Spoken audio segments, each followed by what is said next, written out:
how do you develop and maintain a sense of self-love when you have gone through so much that has contributed to your sense of not being good enough, not having worth? And so I have with me the lovely Deborah Joy, and she has written a wonderful book that is her own experience. And today we are going to talk about why we self-abandon. Whenever you were a child and you expressed how you felt, what would happen?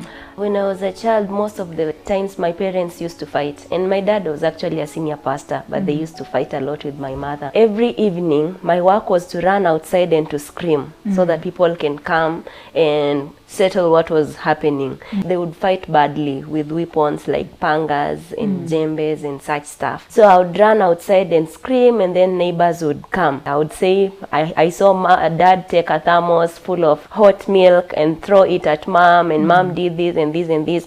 And after the people left, my dad actually nicknamed me Kasuku. Kasuku is a parrot. So he nicknamed me that because I used to explain what would happen, and they would beat me. They would really beat me because of speaking the truth and speaking up what they were doing and what was going on at that point. I developed a sense of knowing if I express something, whether it is right or wrong, if I say it, it is wrong to do that. Yeah. So now I develop what you call numbness. I just used to survive. Although I would again scream. I would scream. Yeah. I would scream for people to come because they would hurt each other. You would see they are going to kill each other. So I still had to scream for people to come. But I had to be punished after that. I would like for you to tell us your experience now in high school. By then, you are a teenager. Yeah. So you are aware that your family is all broken up. I had depression, although I didn't know that I had depression.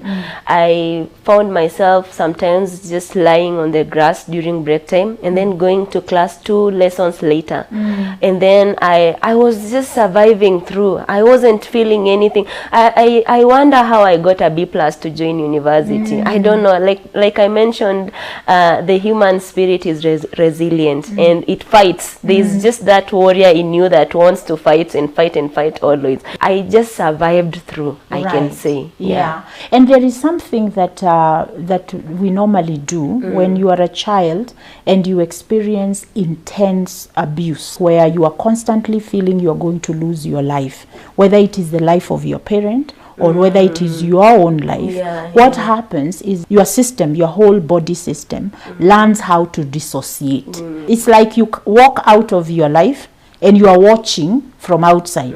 It's happening to you, but you're not feeling it. You become numb to those feelings. And so by the time you are a teenager, you have learned the art of not feeling. You stay on survival mode. And even when you don't need to be in survival mode, you continually stay there because that's your norm. Because you don't feel safe to allow yourself to feel it. And actually, one thing that I need to mention is that in high school, I never had relationships. Like the way people would write letters and send to boys' schools and then they go out for... I never went for any outing or attended any evening. I didn't want because I didn't have feelings, I would say. I didn't have feelings for anybody. I didn't have feelings for anything. I was just surviving through and maneuvering through my lessons. When your feelings as a child are not valued and they are not validated, then you go into what's the use of expressing them and what's the use of feeling them anyway.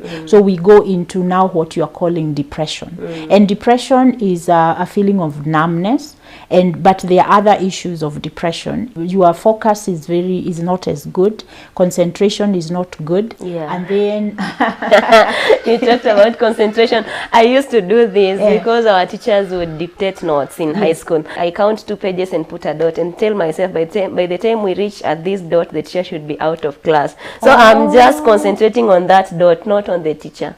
So you're not I'm not even paying attention to what he's teaching or she is teaching. I'm just watching the dot. I'm telling myself, when will we get to this dot? And I keep looking at it. When the teacher dictates notes, I don't get what they're saying, so I need to copy from my friend, but I'm marking the dot. How did you actually get information for you to do the exams? A week to exam, I felt very sick. I don't know how sick I was, but I was sick. I cannot explain the sickness that I had. And everybody said I have feared the exams. Oh. But in the midst of all these things, I used to perform well. I used to be among the top 10. I had a torch. So I read through. Oh. I used a torch. Yes. And when people would sleep, I would just use a torch and read my notes through the night in my bed because I couldn't sleep. I was depressed. I used to have insomnia. So I read, and that is how I passed my KCSE. Oh, okay. What about comprehension? I couldn't comprehend. I was just reading for the sake of reading. When I get a question, I just relate the knowledge that I read somewhere with that question, not really answering meaningfully, Yes. but just throwing there an answer because I saw something related to this Yes. at a certain page of my book. I see. Yeah, and somehow things just worked out. I passed. Yeah. What about now in college? The classes that I attended are less than 40%. One of my lecturers called Dr. Kamau used to call me principal. You know the way principals come to school, they appear and disappear. Yeah. So he used to call me principal. And there's a time he even told me he's going to deny me exams because I'm never at school. I'm always out there looking for money and of course working for people, and they give you an off of a day or two. You go do exams and you come back. So for school, I used to have a small smartphone, and then my friends, I remember my two friends, one was called Deborah and another one was called Neema. They used to send me pictures of notes, and it was very tiny. It was a small phone. So at night I would go through the notes, and then in the morning I come and do the cuts. And the reason why you wouldn't attend classes was? Because I was working for people to raise money for my upkeep. Oh. Yeah, so you see, when you're working as a house help for someone, they will give you an off of 2 or 3 days. Yes. So those 2 or 3 days are days for exams. You can't go for lectures. Yeah. Yeah. In campus also now the depression grew. You know, now I'm self-aware. I know it was depression. At that time, I just didn't know what was happening. I would go to do the exams in school, and I find myself in the market at the middle of the night without shoes, and I don't know how I got there. I cannot tell. Right. Like I was just surviving through life. Yeah. Yeah. Then I have to go back. There is a time I cooked for that family. Yeah. I used liquid soap to cook. I thought that was salad. And they told me I am a witch. They harassed me and they sent me away. Yeah. Yeah, but it's just that my mind was not there. My feelings were not there, and I wasn't feeling. You were just a shell. Yes, that, I was just there. Yeah. Now there is something you shared with me, that while you are going through all of this in campus, you are taking care of your younger brother. I have 3 younger siblings. So one of them was in high school at that time. He was an adolescent and he didn't understand that I was working for people to make money. So he used to be hard-headed. And I struggled some. I thank God for one of his teachers called Mr. Wekesa. He used to like align him because I would work so hard and work for people, work on the farms, and then when I send money, he just jokes around. But I ensure that he went through high school until he completed. He is now awaiting to graduate in December. Yeah, and Yeah. I have met him. He Yeah. is a really very intelligent young man. Yes, he And changed. Kabisa. Yeah, And he right now changed. he's a French teacher. Yes, he's a French teacher. Yeah, and he, after your parents have really neglected your needs and neglected you, you say that nobody visited you in high nobody visited school. me in high school. I used to be visited by my grandmother once in a while. I think she visited me twice, and she would bring me unripe mangoes, and these mangoes are not yet ready to be plucked, but Yes. she would pluck them. Yes. Then she would bring me sugarcane and milk from the cow, like not packed milk. Yes. So that's what she used to bring me in Right. school. And then we would sit under a tree, and then I eat the mangoes and avocados, Yes. ripe avocados. So in 2 days I have finished my shopping. Yeah. That used to be my, and people would look at me and say, "No, I see sugarcane. Can we come for sugarcane?" So people used to know what I would be visited with, and I think I was visited twice.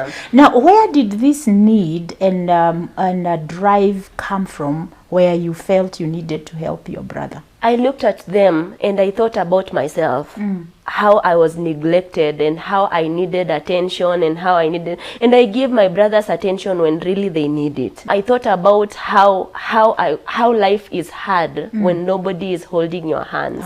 And that is why I looked back and said, I need to support my brothers. I don't want them to go through this. And somehow when you have been abandoned, you become overprotective. Yes. So I am very overprotective of my brothers. At some point I remember you had to tell me to let Mordecai go, my brother, to let him fly because he's an adult. Yeah. You know, you become very overprotective and you want them to have what you didn't have. Yes, Yeah. yes. And even when you are lacking, you want them to have. Yeah. Yeah. So that's how I just found myself paying for them fees. Viewer, this is a very inspirational story that I want you to catch the nuggets that you see here.